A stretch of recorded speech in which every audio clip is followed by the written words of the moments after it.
हे घालून घ्या.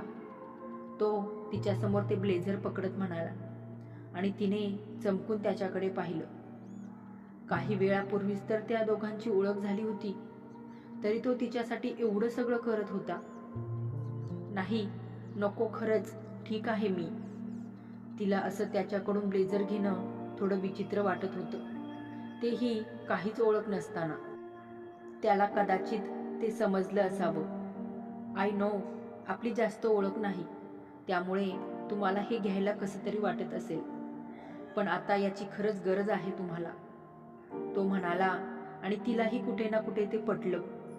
नाही म्हणायला येणाऱ्या जाणाऱ्यांच्या नजरा पाहून तिला कसं तरी वाटत होतं. तिने थोडं कचरतच त्याच्या हातून तो ब्लेझर घेतला आणि पटकन अंगात घातला. तसा त्याने फवारलेल्या परफ्यूमचा गंध त्या ब्लेझरमधून तिच्या नाकात शिरला.